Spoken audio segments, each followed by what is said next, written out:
welcome in to a new episode of The Artist's Journey. Today we have the pleasure of speaking to the amazing Labels Inc. Labels is a singer, songwriter, producer, overall amazing person. So we are so happy to we are so happy to have Labels Inc. here speaking with us today. So just like how we like to start off every episode, what is the message you have on your yogi tea? Let's see. On the I was gonna say it says get the most out of every cup, but okay, let's see. It says know that you are a child of the universe. I like that one. Me too. I think sometimes we get so wrapped up in what we're supposed to be connected to and what we're supposed to feel and what we're supposed to think, as if we are not a part of the everything that is being created on earth, like the trees and the plants and the wind, and it all goes together. That's why the breeze feels so good. Yeah, absolutely. And then I really think like that too when I'm on the plane and I'm looking down, I'm all the way up there and I'm like, wow, and everything looks like a toy. Like the train tracks looks like a toy train. You see the workers and everything.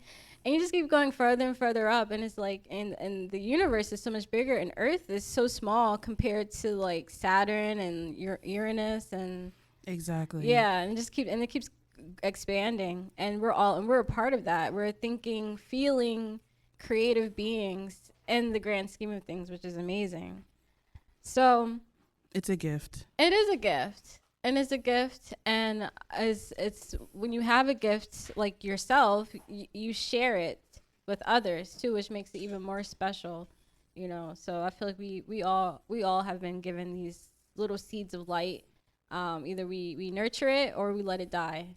So yeah, I will say, because you brought that up, I found out, a few years ago that I had like a Leo rising in the first house. And I had a conversation with another artist who said, something along the lines of like, you have to shine.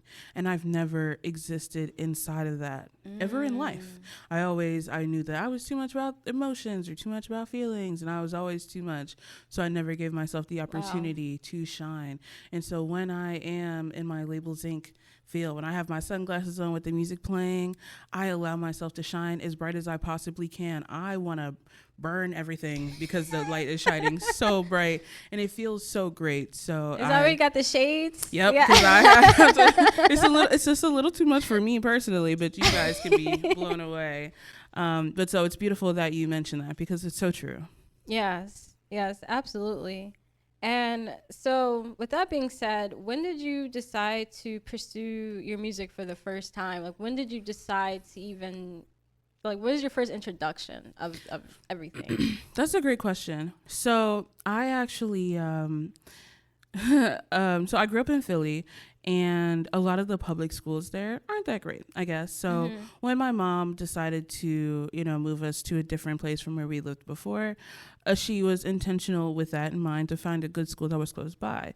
And the school that was close by was very music and arts focused.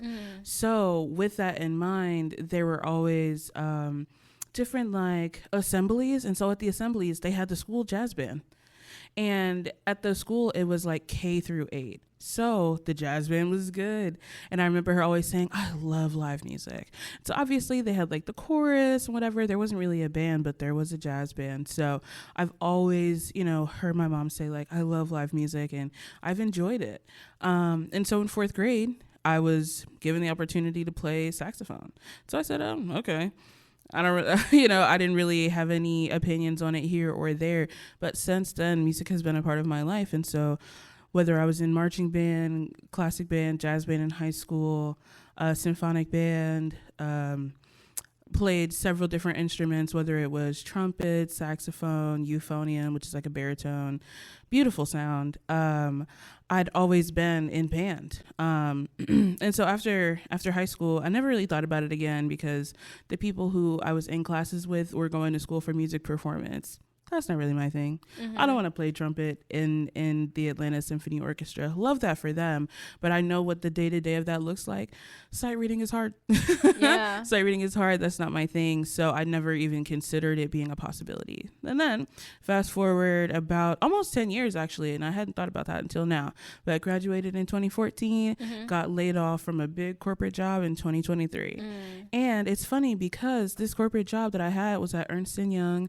I didn't know that it was a big deal to work there. Right. I didn't know that some people dreamed of working there, and I just got it one day that I just found the website. I was like, oh, they're paying well. Okay, let me just apply. So flippantly, not realizing that I'm accomplishing people's dreams, and it means nothing to me. So when I got laid off, I took it so personally because I was like, this isn't even what I want, and I'm still not good at it, I'm still not able to keep this opportunity, even though, I'm great at it. Everybody loves me. I'm so good at my job, and I still can't keep this opportunity. So I always say, while I was laying on my floor couch, because it was on the floor in my apartment in Atlanta, I just thought it would be cool to make music. Right. Yeah. And I had like a friend talk about like, oh, you guys want to hear me freestyle? And I always thought that was ridiculous, but I'm like, I could probably freestyle. I probably could. And I just kept thinking about it as a joke. And so I texted my friend who pursued a creative career, right? They went to SCAD, and now they work at a record label in Nashville, with like Knock Loose, which is so cool. Yeah, that is. It's an amazing opportunity, and I'd never even considered doing something like that because the way that I saw it, it was only the symphonic band professional, track. So to get to the point, when I got laid off, I told my friend, like, I should make music. And they were like, yeah, you should. You should. And is this like 2023? Yep, 2023. Okay. Yep. So at that point, I found some beats on YouTube that sounded cool, recorded myself with them, and expected my friend to be like, oh, this is nonsense. Figure out something else. And they were like, no, I love all of this. Keep going, keep going, keep going. And now here we are, 3 years later, one of my favorite bands co-signed my music, right? I've been able to attend like a songwriting camp, have opportunities to write songs with Grammy-winning artists. Wow. Had an opportunity to perform at City Winery. Wow. So many things that I'm so surprised to have been able to do by just cultivating my art over the past 3 years. That's so empowering and inspiring because you completely flipped it. You didn't let you getting laid off at your job be the end all be all, and you were like, I'm gonna do something, I'm gonna pivot and do something completely different and change my life. So that's amazing. I think it was easy because I didn't like it anyway. Yeah, that's true. Yeah. And I noticed too, speaking with artists, is like a lot of time, because it's not easy being an artist, like the practical thing, you're not getting, you don't have it doesn't come with dental vision plan and yeah, and 100,000 K in a year. It's not like starting out, it's not like that. You don't have a manager or a team or nothing like that. You are the management, you are the team, you're the everything. So, but a lot of times artists, we do it because of the way we feel. We live, it's like, it gives us a purpose, 100%. You're able to be completely yourself and express yourself, and then you just showing up and then giving to the audience is so amazing because you're doing it for yourself, but then you're also doing it for others at the same time. If that makes sense. Even with a visual artist, they may be doing it for themselves, but they're creating art, as they feel, Definitely. And like I said earlier, it's a gift because, for so many years I've been in therapy and, everybody always knew there was something, there's something. Yeah. There's something. Yeah. And figuring out what it is one thing, but being able to speak life to those feelings and put words to them and be able to move past them. Right. It's so funny. I had my grandfather get me this book and it was like, How to Let Go. And I'm like, how you gonna tell me how to let go? Yeah. I have you don't know what it's like. Yeah. But clearly, I was struggling so much that everyone was aware, and being able to make music and being able to, whether it's channeling or connecting with my inner self or whatever, I was able to work through those emotions to a point that I'm not burdened by them. I'm not weighed down by them. And so when I say being able to be creative is a gift, I'm able to let it all go, let it all out. Yeah. And whether I'm throwing my hair around on stage or doing my little dancey dance or whatever, it just feels so great to be able to release that energy. And I hadn't known how to do it until making music. Wow. And that's so special because especially in today's time with like all the craziness that's going on, even if like a person's like career life and romance life or whatever, they feel like everything in the world is going great.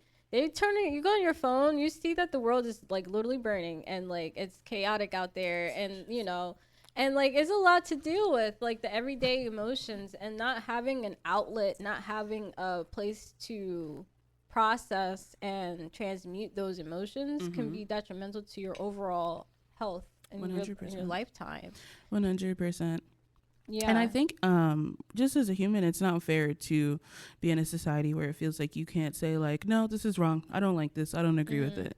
And I think I say to people a lot, like your body tells you before your brain knows. When your spirit is so disaligned with what you're doing, it'll keep telling you over and over and over again. And you'll feel so sick and so deeply unhappy. And it's like, I don't know what's wrong. Yes, you do. I think you know what's wrong and you're ignoring it. And it's unfortunate that there's so many people who exist in that, you know, on a daily basis that I don't know that if they'll ever know, you know, if anyone doesn't tell them this is what their problem is. And I feel like that's something that I do. And I feel bad having to be the bearer of bad news, but I'm like, this is why everything's all screwed up, because you're not actually addressing it, you know. Yeah. Yeah, I never ever heard anyone say it like that, but that's a perfect way to put it, honestly. There's a quote of you stating that you love the freedom of expressing true emotions, which is basically what we're talking about right now. You said, I make music to help me process all of the thoughts and emotions that come to the surface when life feels like the sky is falling. So would you consider your craft, would you consider music as therapy for you? Like, yeah. I love this question so much because I 100% do. And within the lore of Labels Inc., there's usually like a phone line that you can call when I'm releasing music. And when you answer, you know, thanks for calling. Right? And like you hear that in my music, it's because each of the calls each song is like a call within the call center. And I like to think of it as like a mental health support line as well as art therapy. And so the mental health support is having somebody say like, actually, I don't like you so much that I think I hate you now and we can't be friends anymore. Right. And so sometimes for me, it's hard to even admit that, because it's like, I mean, they're not that bad, but it's like, actually, no, like I actually cannot be in this anymore. And then the art therapy is because you have a groovy tune to listen to. Like, it's fun. Like, a lot of my songs are diss tracks, and I don't think that people would know unless I told them that this was about, you know, a coworker that I didn't like who was always in my business. You know what I mean? Like, how are you? This is about Kroger? You, Steve. Yeah, literally. You're at Kroger and I'm at work and you're telling me what to do. Ooh. That's crazy. It's so ridiculous. But, you know, you need to slow your roll. Everybody loves it. So yeah, it's a banger. Yeah, that's awesome. So yeah, so I think it is therapy. Yeah. And we talked before about, you know, whether it's like channeling or whatever, but I think being able to talk about things that upset you and is similar to like journal entries, right? I used to think about my songs as journal entries. And I've actually had a realization more recently that I write songs how I talk, because they are like journal entries to me. I can think of a song that I wrote. Let me think. I'm going through the Rolodex in my mind. But we could do even like this one that I wrote that was called like, you can't buy this at the store. And I was feeling particularly unloved by everyone around me. I'd had a couple of friendship breakups and I'm just like, I don't know what I'm doing wrong. And so I found a beat that sounded cool. And the first line that I came out with, I just pressed record. I love me. How about you? Because I was feeling so unappreciated, like, what do I even have to offer? Because clearly I'm the only one who's seeing it, right? And regardless of whether or not that's true, it was good. It felt good to say it. And so when I sing it, I'm like, I don't know what y'all are getting, but I have so many different ways that I could put together for what this song means to me. So I think just being able to say how you feel, talk about exactly how mad you are, and specifically what you did that upset me, like, Right. to be able to be that deeply honest and vulnerable is very freeing. So Yeah, absolutely. And that sounds like something, like I said, that's something that you can do that a lot of people I think would benefit from. Just processing, like just doing what you're doing to process your emotions is a powerful thing. I don't know. I'm thinking about like in the everyday life, everyday work environment. I'm sure so many people have all these. Everyone has like, it's like politics at work. So you go through like the day to day, but like you don't have an outlet. So that is true. And I feel like it's worth mentioning while we're talking about like my art being therapy. I actually wrote this song and I called it "If I Had Healthcare, I Would Get Therapy." And it talks about how fucked up I am and how I just want to be better and how I'm surprised when people do like me because I'm so fucked up. And it makes me laugh every time. And even towards the end, I'll give you guys a little sneak peek that I don't tell people, but it's like me repeating how special I am. And I think when listening to it, it's like I love myself because I am special, but I meant it derogatorily the whole time. And so you're just listening to this beautiful singing about me talking down on myself because I'm so fucked up that I'm just mixing these two things together. And I think it's sad on one side, but I feel so much better after I said that. Yeah. Because do I feel that way? I did then. Yeah. You know, but now that I was able to talk about it, I'm like, you know what? I was tripping. Right. I was tripping. Right. I was dragging it. Okay. Okay. You know, so Yeah. with it being therapy, I actually feel like I learned so much, not only about myself, but about my craft and about how to make really cool stuff.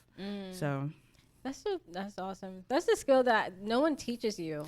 right. Do you think you'll be able to teach something like that? Is that I something? do. Yeah, I think. I Yeah, do. I think that'll be a service that is much needed, especially for those who feel like they have a disconnect with their creativity and processing. You know, because it's easier to process your emotions with drugs. Yeah. And like alcohol and been like doom scrolling, as people call it. 100%. And then doom scrolling makes it worse because, you know, everyone in this black mirror is perfect, right? Everyone's have the illusion that everyone's just doing so great, aren't you all? So How proud dare of you you guys. be happy today? You know I'm having a rough time. No, that's actually so true. And it's actually hilarious that you say that because in that song, I said, I've been drowning my thoughts in so much Fireball. Can't you tell I'm living the dream? And, you know, there's like this internet lore of like living the dream is like every day is fucking awful and I hate it. And I'm like, yeah, can't you tell? Yeah. Can't you tell I'm drinking so much every single day? And I'm so great. Like, and so it's funny that you bring that up because I think a lot of people do experience that and do, I don't want to say suffer, but struggle with figuring out ways to be able to use what they have to their advantage. Yeah. And not find themselves beholden to the default options. Yeah. Yeah. Because it's easy. I mean, it's easier too. Yeah. And then sometimes Love TikTok. I was reading a book about being addicted to pain, being addicted to the because you can also, if you've suffered and struggled for so long, like in your youth and your adolescent, your teens, your young adult years, it kind of becomes an identity. Yeah. You know, and it kind of be something like you kind of are that, you know, you are that pain. But then like when you go through like your Saturn's return, or you go through a different change in life, you kind of start to process things a little bit differently. It's like, okay, now it's time to change. But it's like, it's uncomfortable because it's like, this has been my identity, you know, this me drinking and being the party girl, that's me. Like, I'm the good time gal. Yeah, like that's me. But then something like, it's like, well, no one's partying anymore, you know, it's getting a little bit serious now, what are you doing? It's like, well, you know, so yeah. Yeah, that's definitely true. And I find myself, you know, going back and forth between that. Like for me, it was weed since I was 19. I was living it up. I was living La Vida Loca. And then I found myself going loca, Yeah. going crazy all the time. And I'm like, oh, well, hold on. I thought we were having fun. Wait, Yeah. and then before Yeah. you know it, the party's over and you still there when they turn the lights on. So I think it's good to find new coping mechanisms. Yeah. I once said, my coping mechanisms don't mechanate like they used to. Say that again. My coping mechanisms don't mechanate like they used to. Mm. What is this doing for me other than pissing me off? I just wanted to feel better. And now, not only do I not feel better and I wasted time, but now I'm mad because this don't work no more, you know? Yeah. But I think it's, as annoying as it is, it's actually such a gift to find out that things don't work anymore, because then you have an opportunity to change. Yeah. But if you've never been confronted with that, then you might never figure that out. And then forever you are just stuck miserable with no escape route. Right. Right. Who wants that? Yeah. And I think that's the beautiful thing about growing older too. Like becoming older. Cause like, when I was in my 20s, like my early 20s, I would hear, like the older adults, I would call them, like people in their 40s and stuff. They're like, oh, I'm not interested in, I used to be when I was younger, like when I was in my 20s. I'm like, what? Like drinking alcohol, like something like that. Like, I don't even drink like that. I don't have the craving. I'm like, it's just drinking. You're just having a good time. But now, I don't know. I see it differently. Just aging and just gaining the wisdom and experience and like facing the challenges that's forcing us to face ourselves, which is probably why we're all here on this earth school in the first place, so that our spirits and our psyche and everything, our light body can become stronger. Yeah.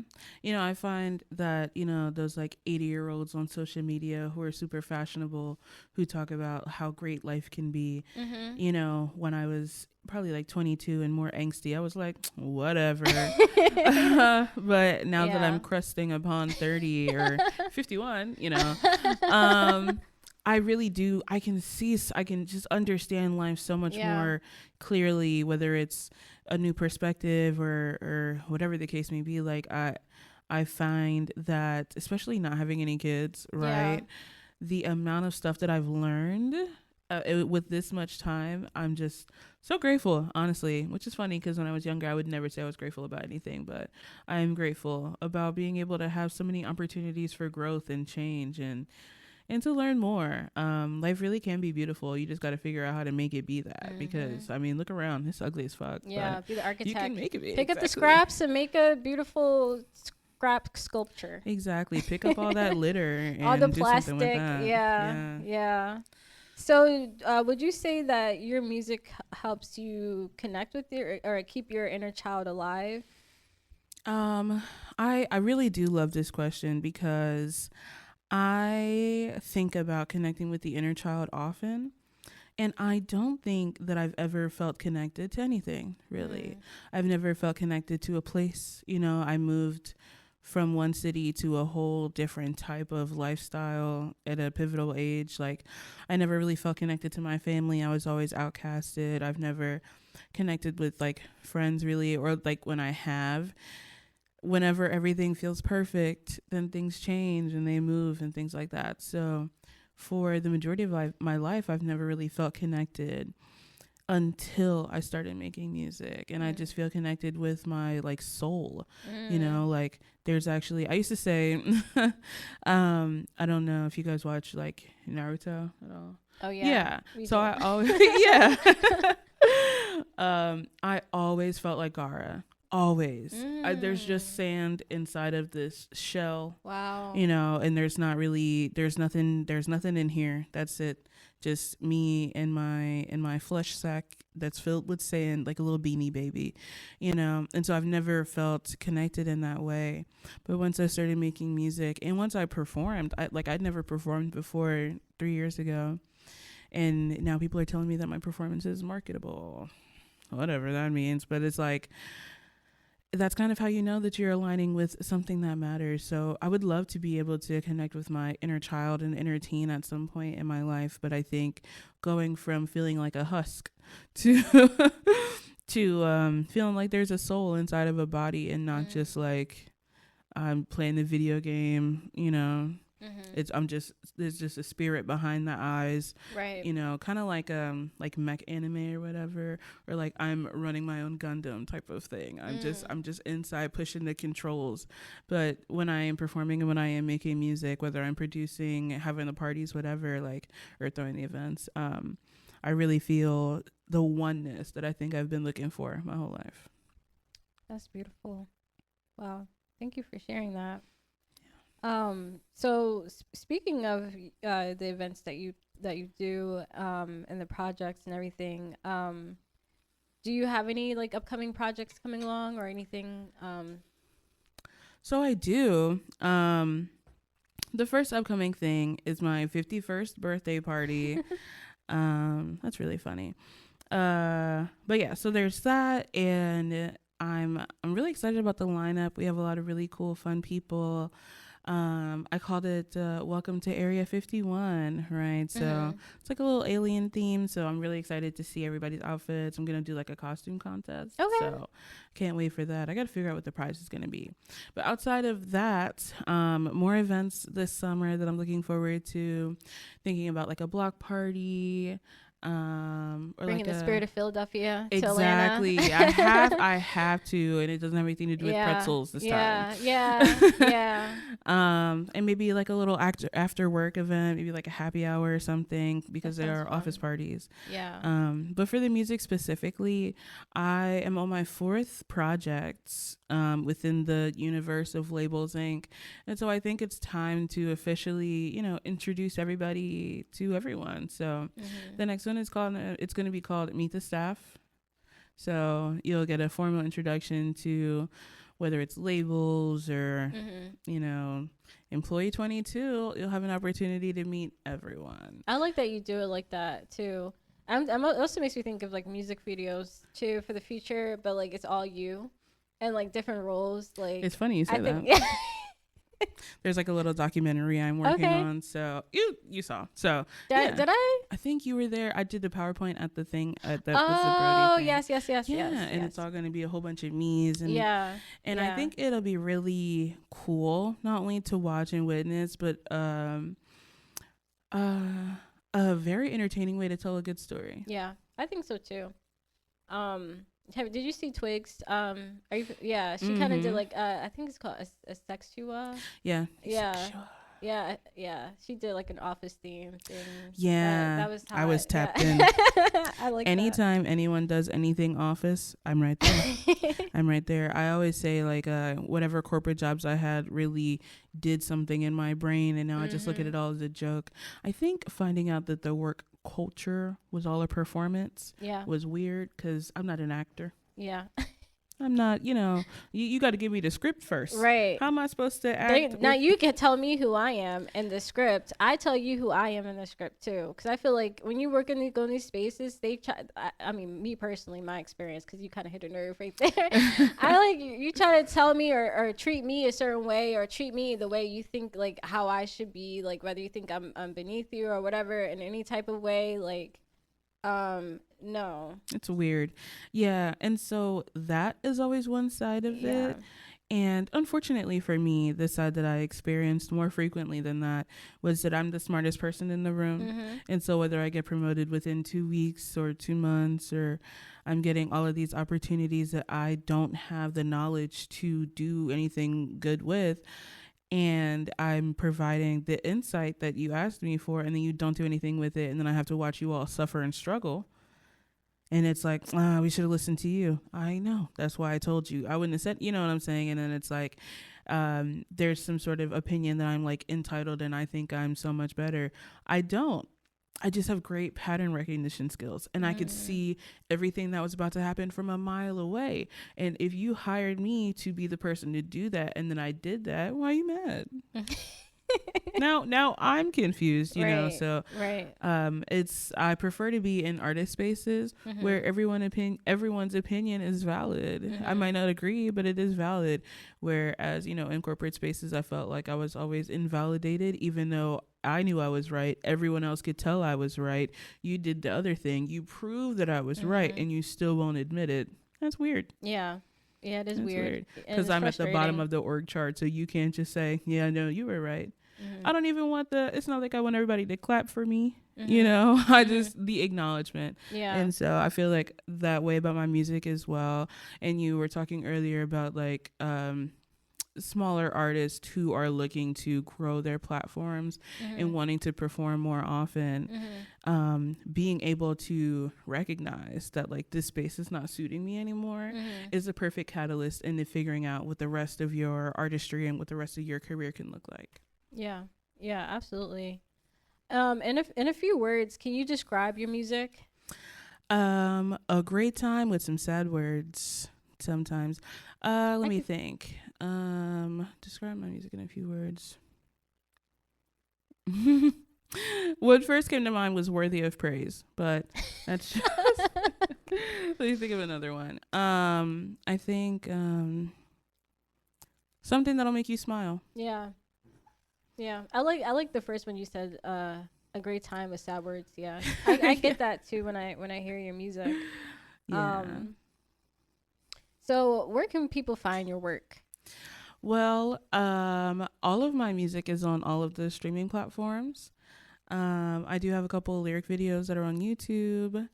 And, once this documentary is done, probably at Plaza Theater in Atlanta. So Okay. that's the goal right now. But yeah, all of my music is on all the streaming platforms. Tragic is a lot of fun. It's a love song. So it didn't end well. Shocker. Yep. I probably spoke that one into existence, but it's okay. Oh. It's okay. Oh. And we'll also link your music too and Cool. everything in the description so people can also you can find it there as well. Amazing. Yes. So what about your journey as an artist excites you the most? I would say what excites me the most about my journey is all of my personal growth. Mm-hmm. I am a completely different person. They say it takes like 7 years for all your cells to replenish, and I did it in 3. Maybe not everything, but I feel like a completely different person, different human being, different. I don't even go by my regular name in most circles, right? So it's like all of the personal development that I've had. Yeah. Yeah, that's it's transformative. I Yeah. think that's what I get from what you're saying. And changing your name, that's another thing that artists get to do. Like we can reclaim our whole we can change our whole life overnight. Just because now I'm Labels Inc. How about that? Yeah. How about that? And sometimes I'm Milton, Okay. Sometimes I'm Lebo. That's the chill one. Like it's a blessing to be able to be whoever I feel in whichever day that I feel. Yeah. And give validation and honor and credence to that version of myself without that taking over my whole everything. Right. I don't always have to be the version of me and it's funny because there's this movie called Office Space, and I got the character Milton from that movie, and at the end of the movie he like burns the building down because everybody kept treating him like shit. And so I would always say like, I'm not trying to fuck with Milton right now because I don't want to burn nothing down. And now people are burning their jobs down. Yes. See, I called it. Yeah. I be knowing for real. Yeah. I do. Yeah. But to that point, like, I think it feels good to at least give validation to whether it's Milton or whichever version of myself, that it's like, I know that it felt important to be that version of you in that moment, but that is not your full everything. So like healthy. Emotions. That's such a healthy thing to do. I try to be. I've Yeah. experienced so much mental turmoil in my Yeah. life. I don't want to do that anymore. I just want to be really happy and have great times, you know? And obviously that's not a full-time thing, but as much as I can work on myself, I have more opportunities to have more great times. So. Yeah, absolutely. And I also see that you're learning how to play new instruments. Yeah. So I like that you're constantly growing in different areas and you're very experimental. So like what are all the instruments that you've learned so far, and what are your goals with that? So I have learned saxophone. I haven't played in a while. Trumpet. I found my old trumpet from high school, so that was funny. Euphonium. I've played tuba before. I started learning how to play a drum pad recently, like chopping up my own samples. That's a lot of fun. I started playing piano a couple months ago, and this summer I'll be working on more guitar playing, like bass guitar. And where I want to go with that, not only to be like fully self-sufficient in terms of producing my own music, but also there's something about the flow state that you enter when you know what you're doing with an instrument that's a feeling like no other, you know, and I want to invite as much of that into my life as I can. And so learning new instruments, I mean, ultimately it's fun.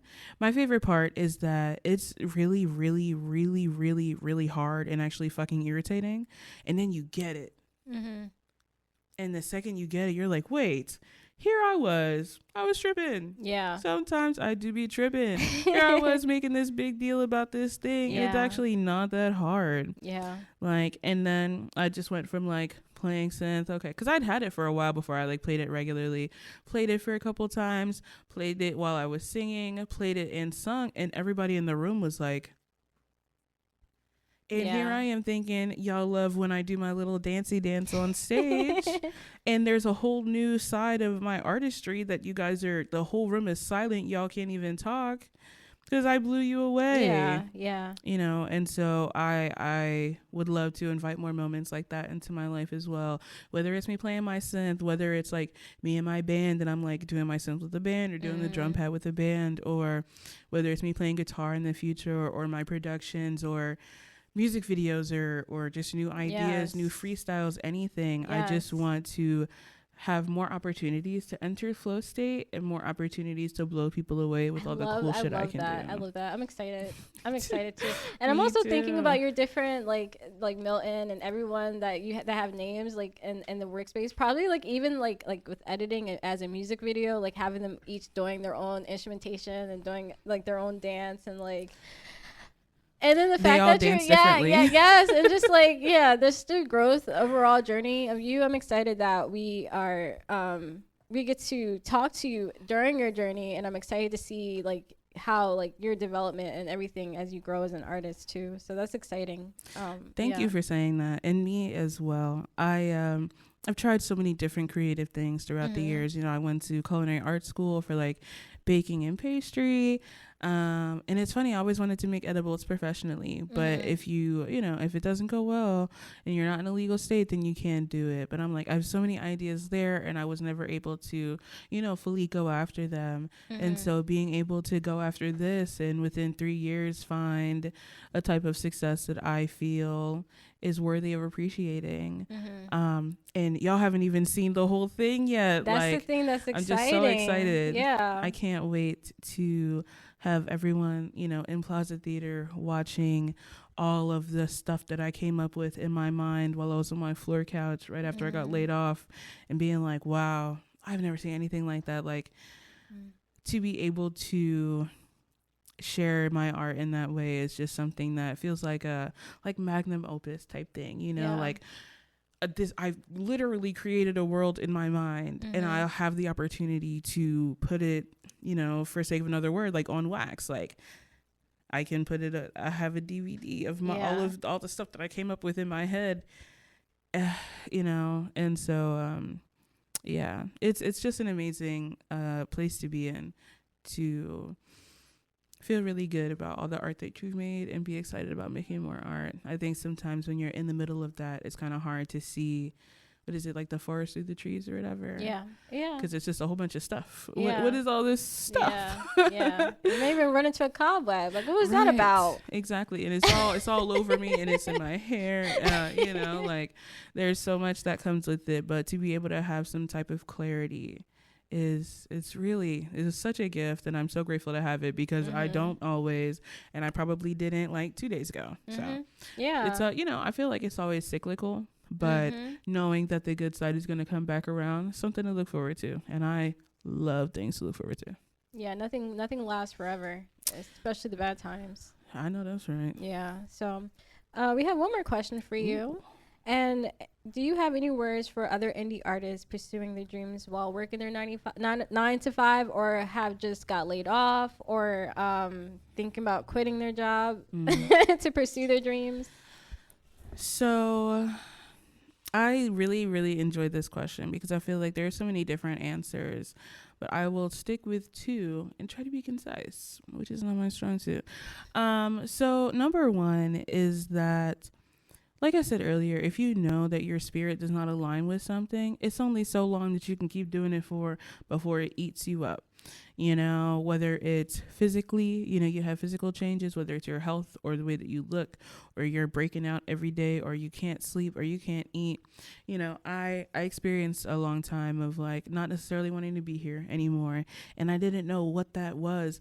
Through my artistry, I figured it out, you know, and so it's important to nurture the side of yourself who is able to connect with, whether it's like the deeper version of yourself or the universe or source or whatever you want to call it. Like being able to connect is something that you should pay attention to, and you should prioritize that and feed that and nurture that.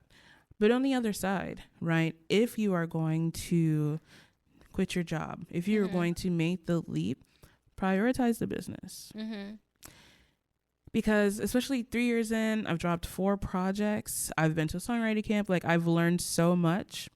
The people who are successful have their business together. The people who are not successful talk about the things that they could have. So like an example of having your business together, not only having, if it's like songs, your songs, like not only being with ASCAP or like BMI, so like the publisher, but also having all of your songs in there, and then also performing. Anytime you perform it, whether you get paid or not, you can put it on there, and then you get paid for the publishing for your songs. That's the level of having your business together that'll make or break whether or not you're successful. Because I've performed so many songs so many different times. When I asked that at the songwriting camp with one of the professionals, like the whole room turned around like, yeah, you can get paid without being paid for the performance.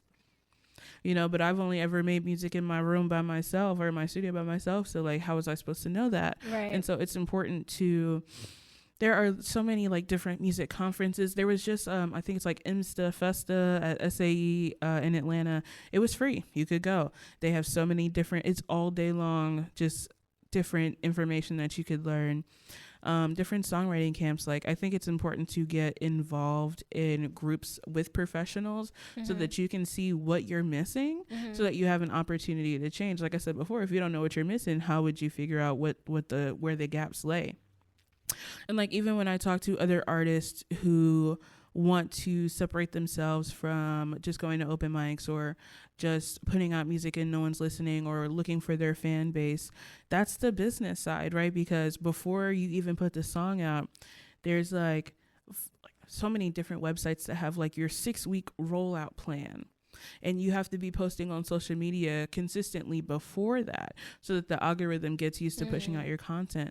And then before that, you want to be working on your story. Like, that's the business side of things. And if you're not doing that, the likelihood that you'll be successful diminishes extremely, you know, and it has no, what's the word? It has nothing to do with your art, why people aren't listening, but the people who do have people who listen to them, they have their business together. Yeah. Right. And I actually had a conversation with an artist recently, and they were talking about like K-pop people or like huge industry people. And it's so hard because the difference between the two. And I get that, but they have a machine behind them. There's a person who does the social media. There's a person who does this. There's a person who does each individual piece of the pie that you would have to do. But they're successful because they're consistently doing those things. That's really important.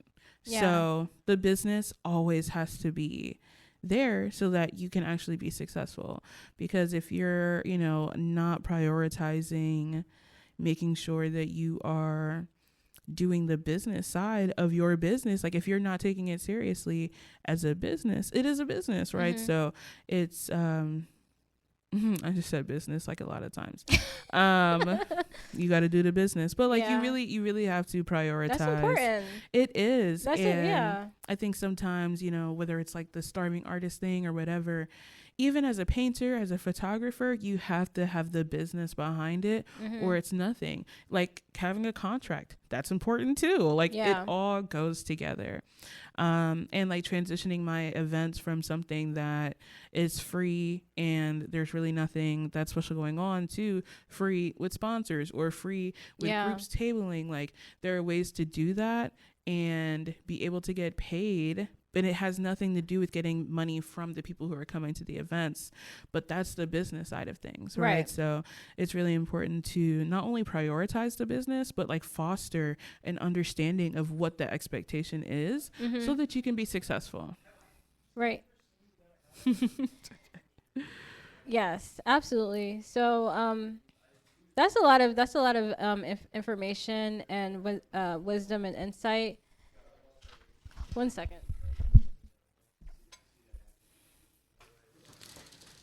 I really like Earl Grey tea also.